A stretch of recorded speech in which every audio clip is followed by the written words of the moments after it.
Eles operam perfeitamente em harmonia durante anos no ambiente difícil do espaço.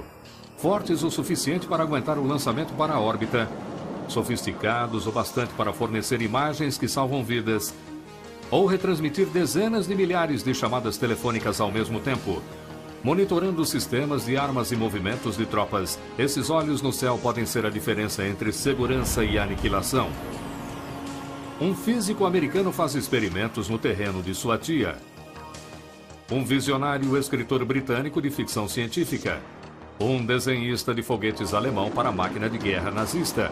E uma corrida tecnológica sem igual entre superpotências. Todos abriram caminho para sua chegada. Por 4 décadas, eles foram as cargas mais preciosas do mundo, subindo ao céu após grandes fracassos que deram lugar a grandes triunfos. A seguir, dos primeiros modelos brutos, há algumas das máquinas mais precisas e duráveis já construídas. Satélites artificiais. O fim da distância.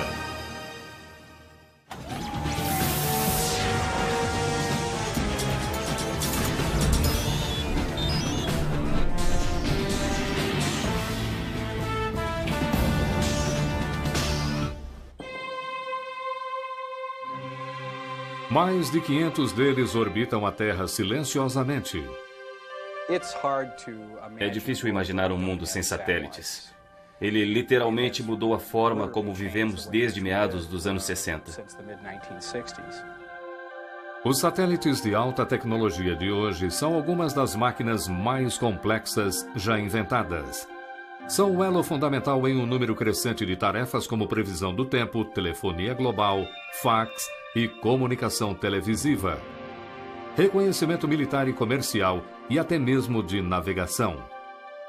Mas há apenas 50 anos, os satélites eram simplesmente uma ideia na cabeça do cientista britânico famoso por seus livros de ficção científica.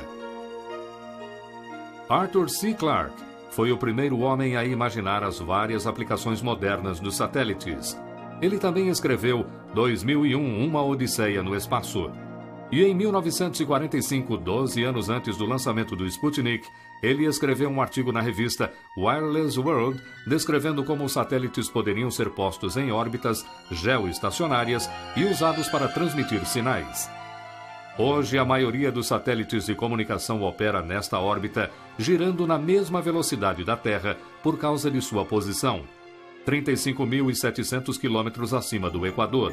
Além do mais, Clarke previu satélites meteorológicos de órbita polar e defendeu um telescópio espacial orbitante que hoje existe como o telescópio Hubble da NASA. Se há uma pessoa que teve as melhores ideias antigamente sobre as aplicações modernas dos satélites, essa pessoa foi Arthur Clarke. Arthur Clarke foi uma das poucas pessoas de sua época que acreditava que objetos feitos pelo homem um dia circundariam o planeta. Caindo ao redor da Terra. Satélites precisam ser impulsionados a altas velocidades para evitar que caiam de volta na Terra. Por exemplo, quanto mais rápido uma bala for disparada de um rifle, mais longe ela chegará antes de ser puxada para o chão pela gravidade. Mas, teoricamente, se uma bala fosse disparada a 28.000 km por hora, ela circularia a Terra como um satélite. Hoje, apenas foguetes podem impulsionar algo com uma velocidade igual a 8 km por segundo. É preciso ter uma unidade de propulsão que levará a coisa para cima e a colocará num caminho de voo geralmente paralelo à Terra. Agora, é claro, a gravidade tentará puxá-la para baixo.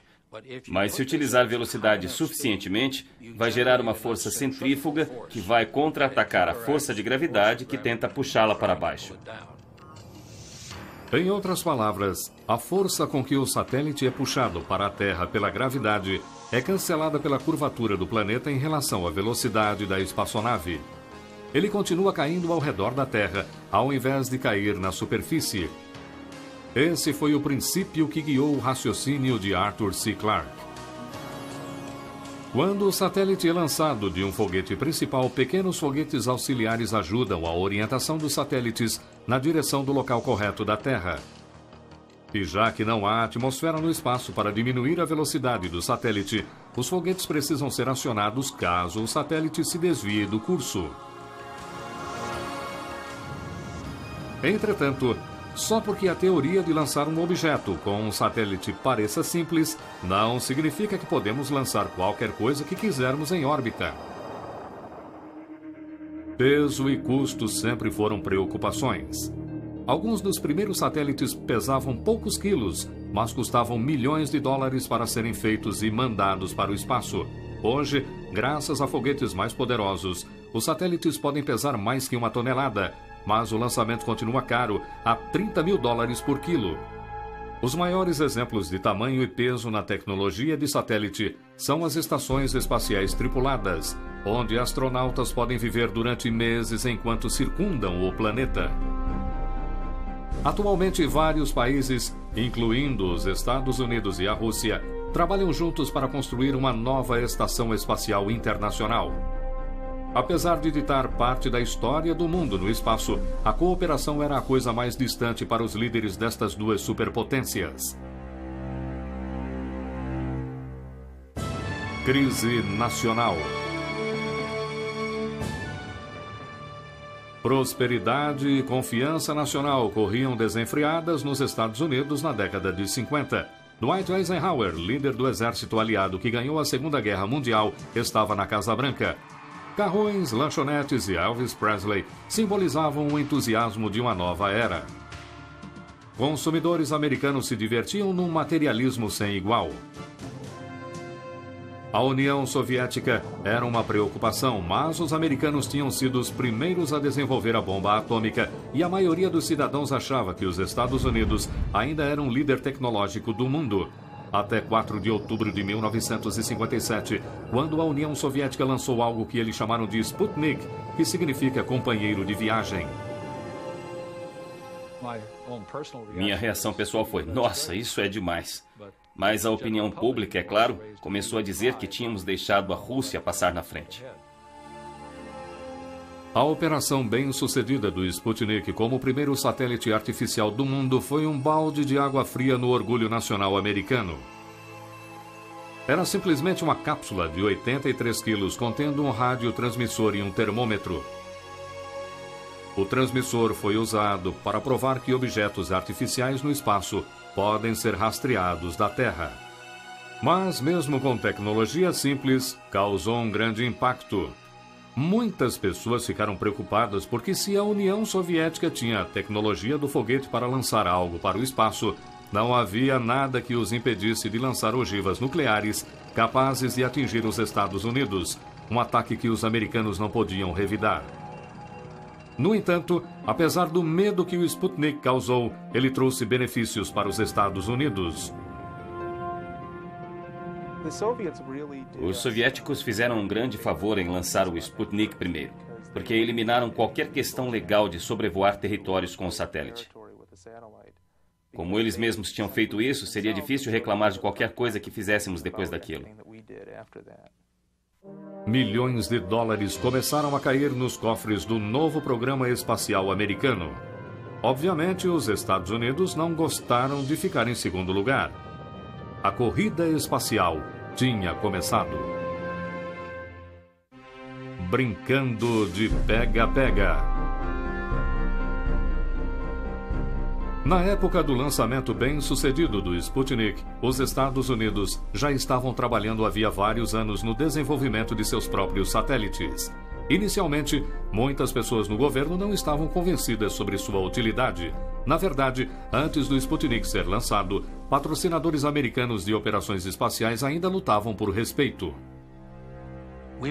Fomos considerados um bando de lunáticos e malucos. Uma vez, depois de dar uma palestra e falar a um jornal sobre o uso militar de satélites para reconhecimento e como poder evitá-los, um senhor de idade chegou para mim e disse: "Você precisa parar de falar assim, pois está destruindo sua reputação." O Sputnik mudou isso de um dia para o outro. change that all overnight. Surpreendentemente, as raízes do programa espacial americano vêm de uma plantação de repolho em Auburn, Massachusetts. Em 16 de março de 1926, o físico Robert Goddard lançou o primeiro foguete com propulsão líquida do mundo. O cilindro movido a oxigênio líquido e gasolina subiu modestos 12 metros antes de voltar ao terreno de sua tia Effie. Seu voo em 1926 abriu caminho no mundo todo. Muitas pessoas já conheciam foguetes sólidos há muito tempo, fogos de artifício e coisas assim que conhecemos há séculos. Mas para fazer um voo espacial, a chave são propulsores líquidos. Apenas propulsores líquidos podem ser controlados, oferecendo quantidades diferentes de impulso em diferentes estágios do voo do foguete. Goddard continuou suas experiências em Roswell, Novo México, durante os anos 30 e início dos anos 40. Finalmente, seu foguete alcançou altitudes de 1,5 km, mas sua visão foi mais além. No início de sua carreira, Goddard contou a um jornalista que um foguete poderia ser construído para alcançar a Lua. Ele foi ridicularizado em círculos científicos e por pessoas na rua por sua ideia tão absurda. Os espaços abertos do Novo México forneceram um refúgio onde ele podia continuar trabalhando em seu sonho, bem longe do público. No entanto, com sua morte em 1945, ele nunca testemunhou um objeto sendo lançado para o espaço. A próxima grande contribuição ao programa espacial americano veio de um lugar muito improvável: da Alemanha nazista. O cientista-chefe Wernher von Braun e cerca de 120 outros cientistas e engenheiros alemães saíram da instalação de testes de foguetes em Peenemünde, na Alemanha, e foram escoltados da Áustria até os Estados Unidos nos últimos dias da Segunda Guerra Mundial pelo exército americano. Von Braun era fascinado por foguetes desde criança. Agora ele podia usar seu conhecimento para explorar o espaço em vez de entregar bombas. E durante a Segunda Guerra Mundial, Von Braun foi preso pela Gestapo por declarar o desejo de trabalhar em projetos de viagens espaciais. Para os nazistas, qualquer falta de dedicação total para a super-arma V2 era visto como sabotagem maliciosa. Mas como Von Braun era muito importante para os esforços de guerra da Alemanha, ele ficou preso por apenas 2 semanas. Os Estados Unidos levaram muitos foguetes V2 de 13 toneladas que o exército de Hitler usava para aterrorizar a Europa durante a guerra.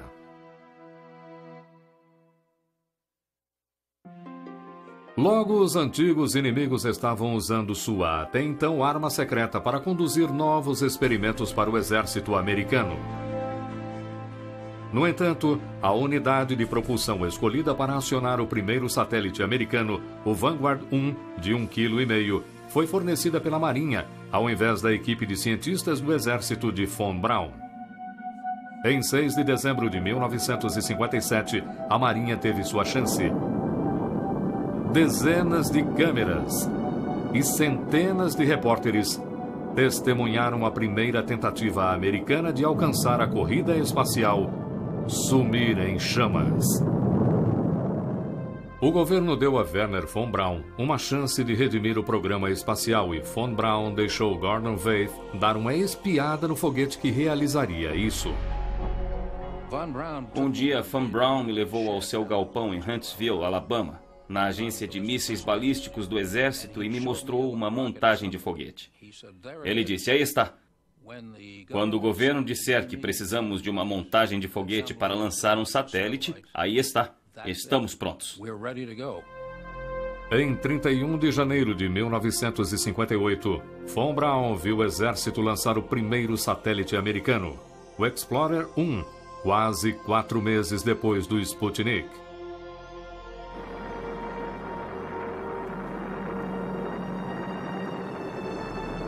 O Explorer 1, com 14 quilos, entrou em órbita com sucesso e permaneceu no espaço 8 anos a mais que o Sputnik. Após o lançamento, Von Braun declarou: "Finalmente estabelecemos nosso apoio no espaço, jamais desistiremos de novo."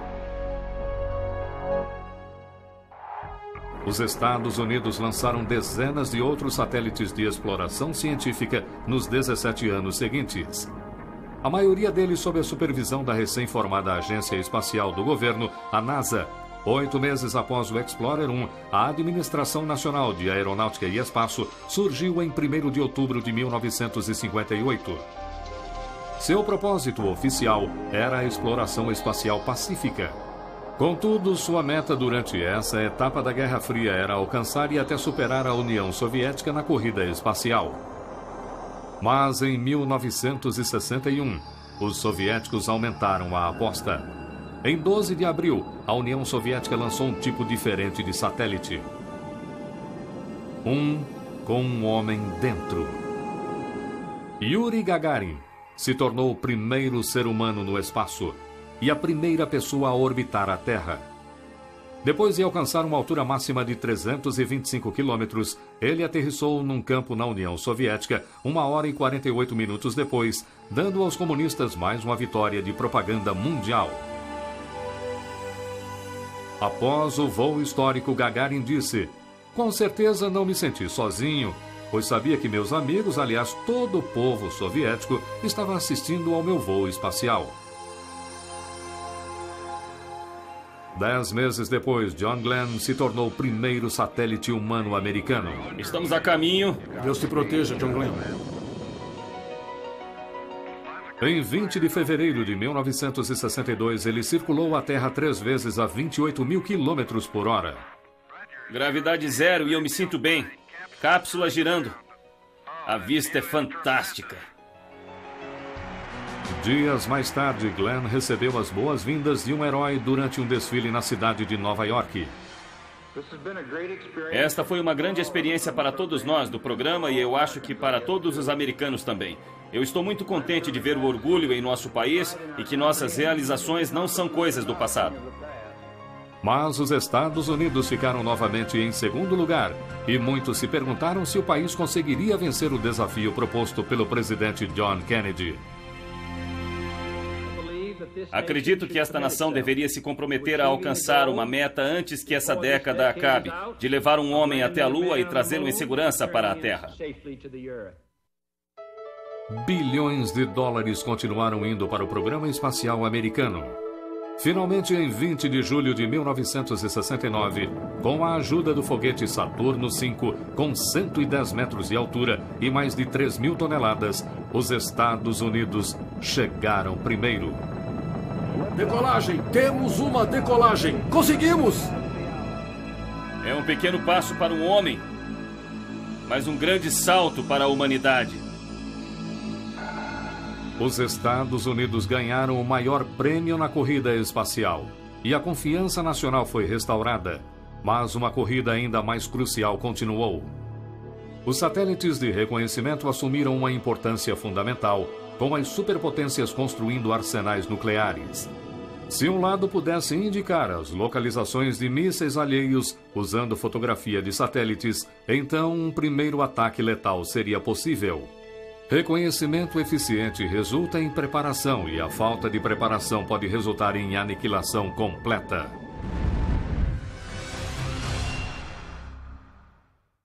Olhos no céu. Enquanto a NASA fazia a propaganda de suas missões, o lado mais secreto da corrida espacial continuava. O exército americano trabalhava em segredo para projetar satélites de reconhecimento para espiar seus rivais comunistas. Determinar o número de mísseis soviéticos, a força e a localização de suas tropas eram informações vitais que poderiam prevenir que a Guerra Fria saísse do controle. Mas desenvolver a tecnologia para tirar fotos detalhadas do espaço mostrou-se um desafio extremamente difícil.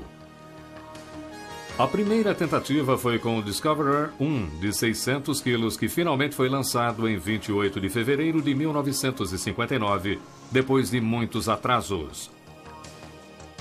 O governo disse ao público que era uma nave científica, mas o Discoverer era simplesmente um nome falso para o projeto de satélites espiões da CIA, de codinome Corona. O Discoverer 1 não levava carga militar, mas ele pretendia comprovar a tecnologia. Ele acabou nas neves da Antártida e assim partimos para o Discoverer 2 que falhou, e o 3 que falhou, e o 4 que falhou. E tivemos várias falhas com esses satélites militares até o Discoverer 13. Em 11 de agosto de 1960, o Discoverer 13 ejetou uma cápsula coberta por um escudo anticalor na direção da Terra. Um helicóptero da Marinha o recuperou do Oceano Pacífico e rapidamente voou até Washington, onde o prêmio da cápsula foi entregue ao presidente Eisenhower, uma bandeira americana. Embora o Discoverer 13 tenha provado que um objeto podia ser trazido de volta do espaço, fotografias ultra-secretas só foram recuperadas quando um avião da Força Aérea literalmente arrancou o paraquedas ligado à cápsula de filme do Discoverer 14 em pleno ar em 19 de agosto de 1960. Ela continha um filme da União Soviética e isso animou muita gente da comunidade da inteligência no dia em que o satélite de reconhecimento chegou. Embora a CIA não divulgue informações sobre as altitudes dos satélites de reconhecimento modernos, sabemos que o satélite espião Discoverer operava em uma órbita elíptica baixa entre 160 e 650 quilômetros acima da Terra. Eles sobrevoavam os polos para tirar fotografias de localizações diferentes, conforme o mundo girava por baixo de seu curso polar. Entretanto, a demora entre quando uma fotografia era tirada por esses antigos satélites Discoverer e quando a CIA olhava a foto pronta após o filme ser recuperado, mandado para Washington e revelado, era de 2 semanas. Não era uma análise instantânea. Mas os técnicos esperavam que as novas imagens dos satélites fossem pelo menos melhores do que as fotos que conseguiam com o avião espião U-2. Os intérpretes de fotos que usavam imagens do U-2 deixaram as imagens de lado e, quando receberam um novo filme dos satélites, olharam aquilo e ficaram desapontados. A resolução não era tão boa como esperavam, então voltaram a usar as fotografias do U-2.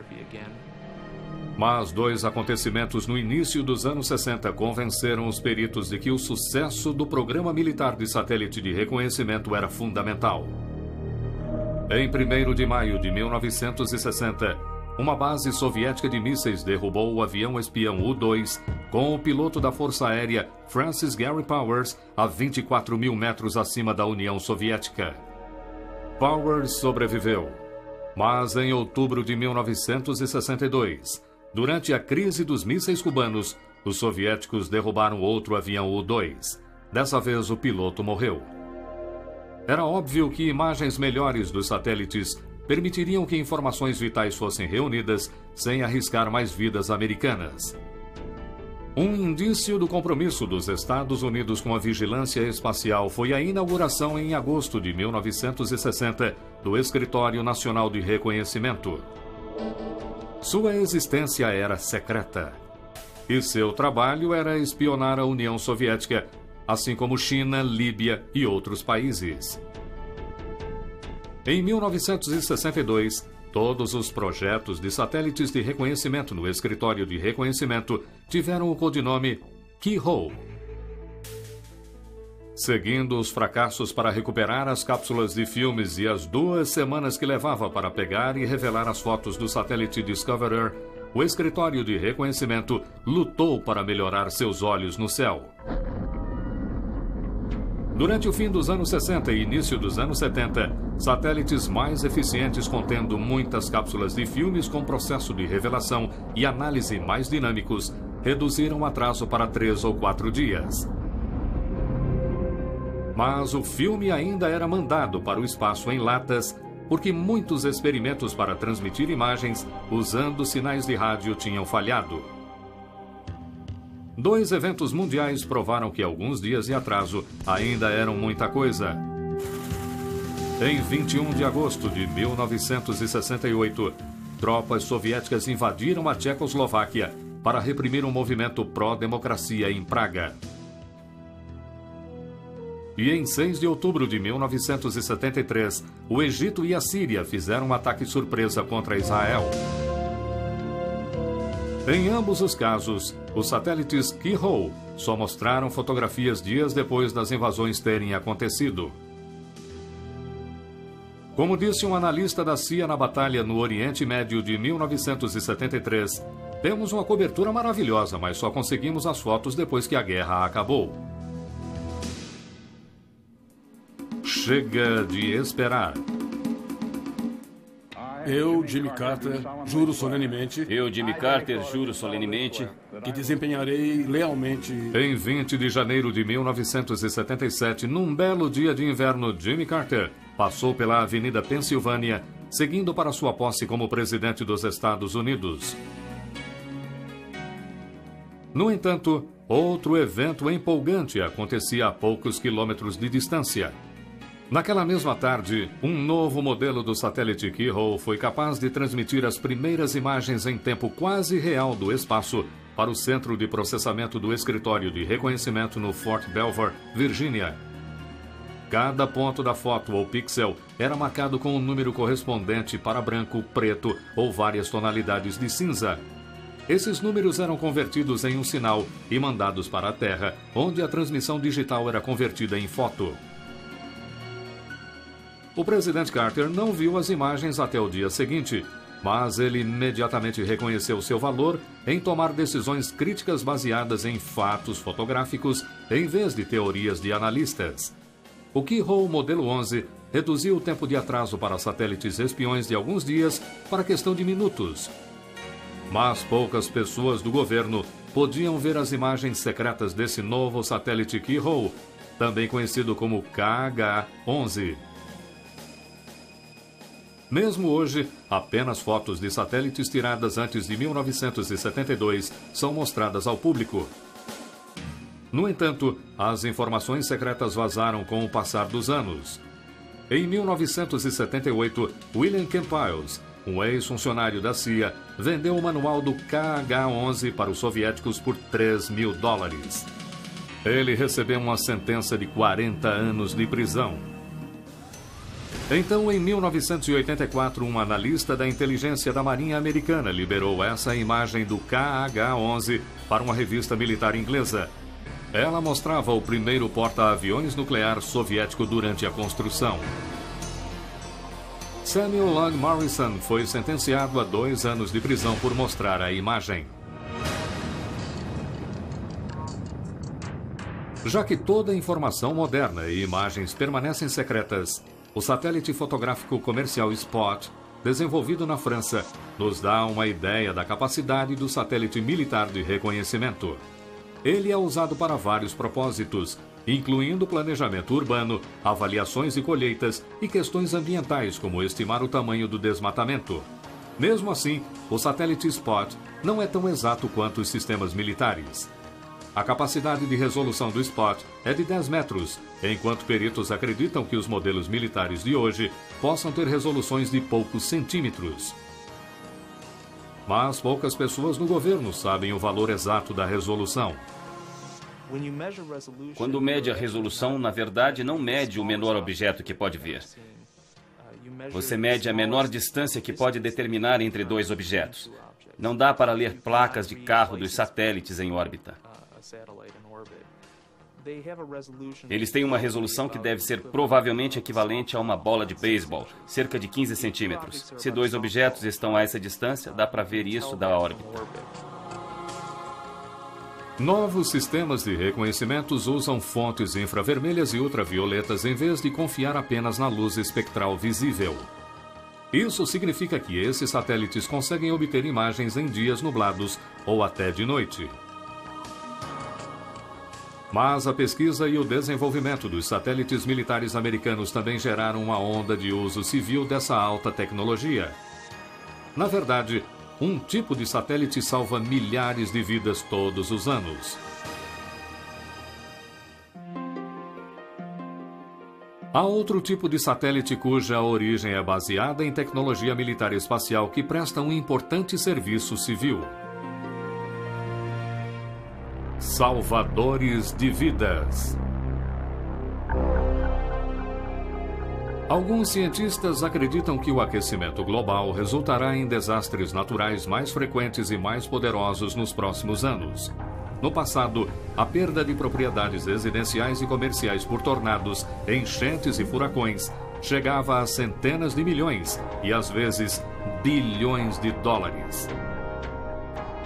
Mas há um outro número que vem caindo no mundo nas últimas décadas: o de fatalidades. Como muitas outras formas de tecnologia práticas, o primeiro satélite meteorológico americano surgiu de um projeto militar.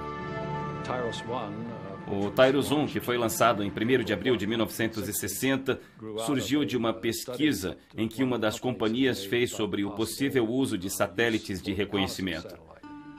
Ele tinha uma câmera de televisão e produzia imagens de nuvens. As imagens do TIROS-1 que voltavam para a Terra não eram suficientes para reconhecimento militar. Mas a capacidade para ver nuvens em formação em grandes regiões da Terra teve um impacto imediato em previsões meteorológicas e alertas de tempestades.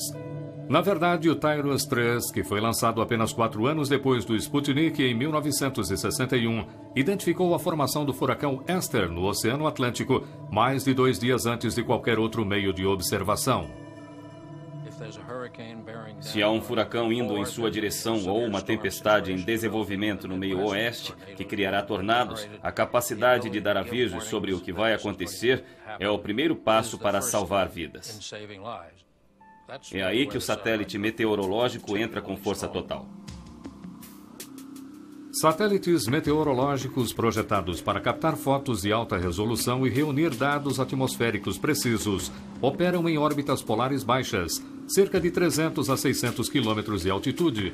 Entretanto, as fotos das nuvens que cobrem grandes regiões da Terra e que são conhecidas como previsões meteorológicas são tiradas de órbitas geoestacionárias a 35 mil quilômetros de distância, a mesma órbita que Arthur C. Clarke defendeu em 1945. A essa distância, os satélites giram na mesma velocidade que a Terra, permanecendo sobre o mesmo local do globo.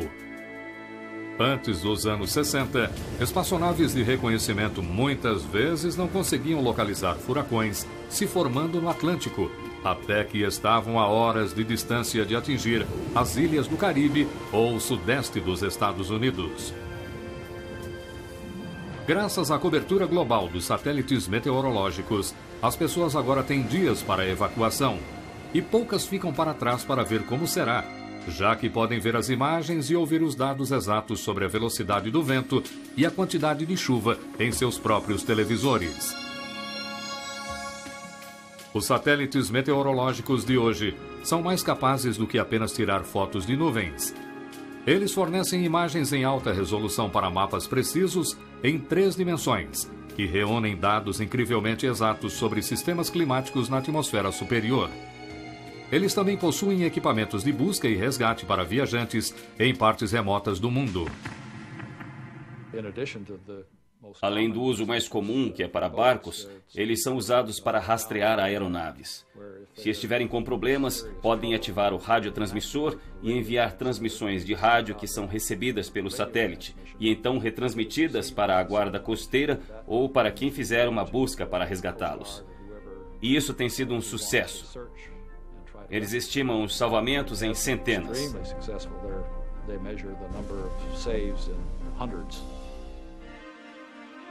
Além de satélites meteorológicos, os que analisam a Terra ajudam os pesquisadores a aprenderem mais sobre nosso planeta.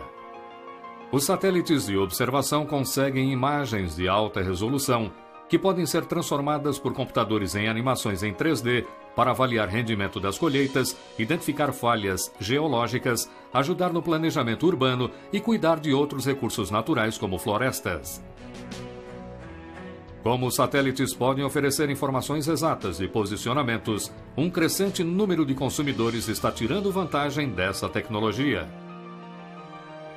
O Sistema de Posicionamento Global, ou GPS, usa 4 ou mais satélites para determinar uma posição do transmissor na Terra em poucos metros. Tal precisão permite a barcos pequenos e carros alugados navegar por satélites. Podemos abrir uma tela no carro e ver exatamente onde estamos e traçar um curso para onde precisamos ir. Eu não sei quanto a você, mas eu me perco sempre. E como minha esposa diz, odeio pedir informações. Assim eu consigo fazer isso sem pedir para ninguém, a não ser para o satélite. Enquanto satélites artificiais executam várias funções tais como previsão do tempo, reconhecimento militar ou de navegação, eles são em geral satélites de comunicação.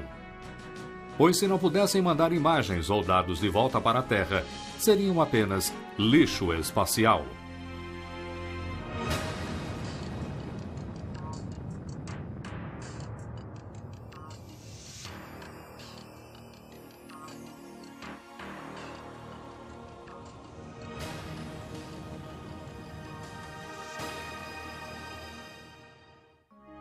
Painéis de comando no céu. Como satélites meteorológicos, militares e científicos, satélites de comunicação também tiveram um começo humilde. Na verdade, o primeiro satélite de comunicação, Echo 1, lançado em 1960, não passava de um grande balão de alumínio com 30 metros. Era um satélite passivo que podia receber um raio e transmitir um sinal de rádio para qualquer lugar. E dava para ver aquela coisa em órbita, porque era grande demais e refletia muito bem. O presidente Eisenhower ouviu um teste com sua própria voz. Nesta breve experiência de comunicação envolvendo o uso do balão satélite conhecido como Echo, este é mais um passo significativo no programa espacial dos Estados Unidos. Entretanto, muitas pessoas perceberam que este não era o meio mais eficiente de comunicação. Em 1962, a AT&T desenvolveu o Telstar, o primeiro satélite comercial do mundo. Ele podia receber e retransmitir sinais, mas operava numa órbita baixa. Isso quer dizer que devia ser rastreado por antenas parabólicas do chão. Se algum problema ocorresse durante o rastreamento, o elo de comunicação seria perdido. Além do mais, Telstar só ficava parado sobre os Estados Unidos por alguns minutos antes de circular o resto do globo. Então, em 1963, a empresa Hughes lançou o pequeno Syncom-1 com 68 quilos, o primeiro satélite de comunicação geoestacionário. Ele suportava apenas 240 chamadas telefônicas por vez, mas como o Syncom estava a apenas 35 mil quilômetros acima do Equador, ele girava na mesma velocidade que a Terra, o que eliminava a necessidade de rastreamento e o problema de disponibilidade. Embora o Syncom fosse um satélite relativamente leve para os dias de hoje e usasse tecnologias simples, permitiu a John Kennedy fazer uma ligação telefônica de Washington para um navio no litoral da África. Este primeiro teste provou que o conceito visionário de Arthur C. Clarke de 1945 funcionava, e a órbita geoestacionária se tornou uma localização padrão para a maioria dos satélites de comunicação. Hoje, mais de 150 destas maravilhas modernas operam nesta posição, servindo quase todos os países na Terra. Esses esforços pioneiros tornaram possível a formação da Intelsat, uma organização internacional defendida originalmente pelo presidente Kennedy, projetada para ligar todas as nações do mundo por satélites de comunicação. O Intelsat 1, também construído pela Hughes, foi lançado em 1965. O trabalho foi um grande sucesso e hoje há mais de 20 satélites Intelsat unindo nosso mundo. Satélites de comunicação modernos são feitos com os materiais mais leves e mais resistentes do mundo. Verificamos que o material de epóxi que usamos em nossos satélites para deixar o peso mais baixo é cerca de metade do peso do alumínio e 10 vezes mais forte. Para utilizar menos combustível líquido, painéis solares são usados para acionar a maioria dos componentes eletrônicos internos. Geralmente, satélites menores que exigem menos energia solar são construídos em forma de tambores com 7 metros de altura. Satélites maiores utilizam asas solares expansivas, que são abertas em órbita, chegando a medir mais de 25 metros.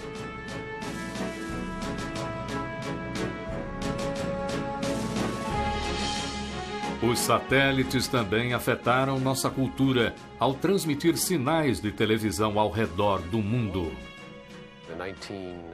As Olimpíadas de 1964 foram no Japão e pela primeira vez, usando o SYNCOM, conseguimos ver as Olimpíadas nos Estados Unidos transmitidas ao vivo do Japão.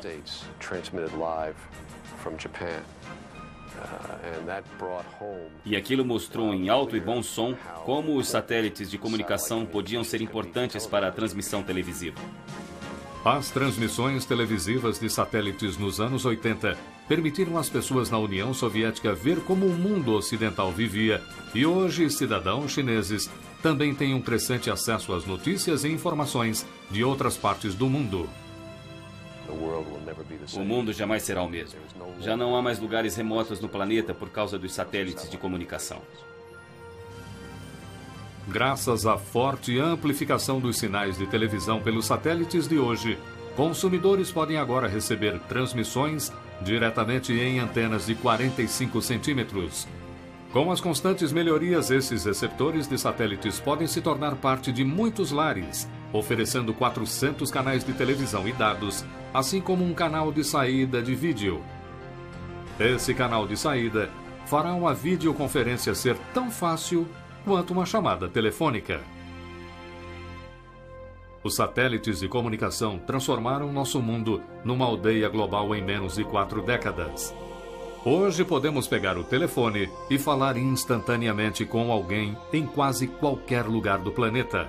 Ou ligar a televisão e ver acontecimentos de dentro e de fora de nosso país diante de nossos olhos.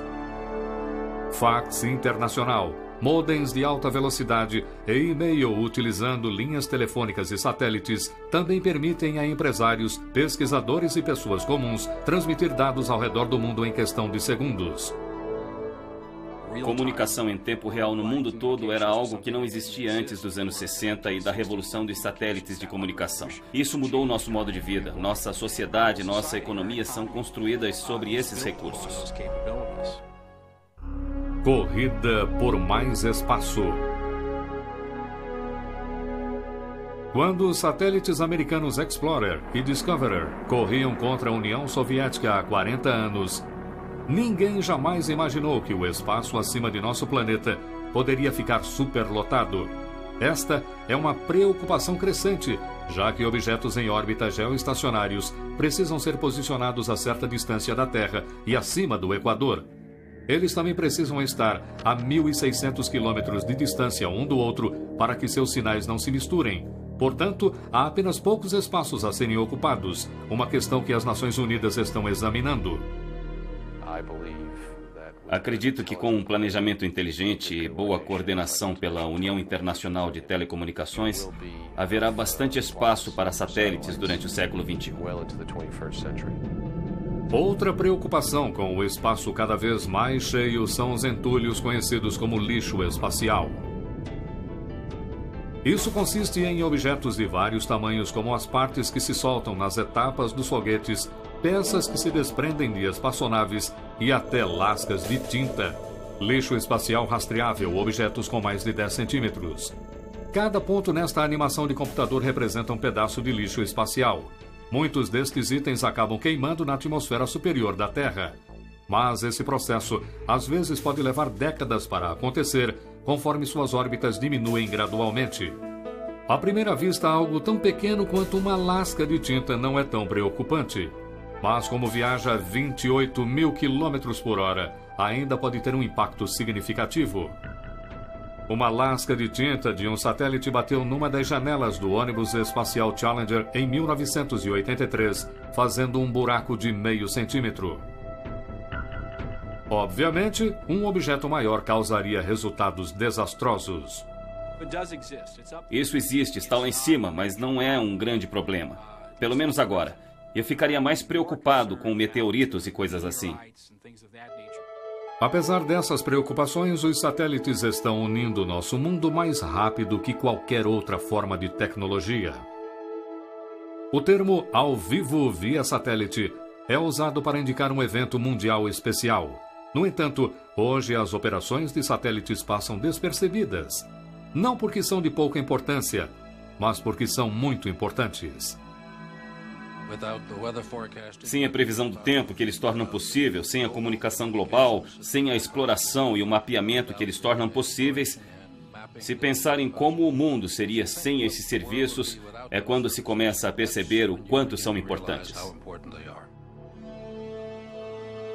Os satélites estão tão ligados à nossa tecnologia moderna e funcionam de forma tão consistente há tantos anos que podemos considerá-los como algo garantido. As possibilidades para o futuro dos satélites são quase ilimitadas. Seja o que imaginarmos, provavelmente poderemos fazer. Por causa do trabalho visionário de pioneiros que arriscaram suas carreiras e reputações em um conceito improvável, os satélites transformaram nosso mundo em apenas 40 anos. De bugigangas pesando 1 quilo, que pareciam mais laranjas do que espaçonaves, até máquinas complexas e poderosas, pesando milhares de quilos. Considerando a evolução rápida dos satélites que testemunhamos nas últimas 4 décadas, a única certeza aparente para os próximos 40 anos é a de que os satélites continuarão nos maravilhando de modos que não conseguimos imaginar hoje.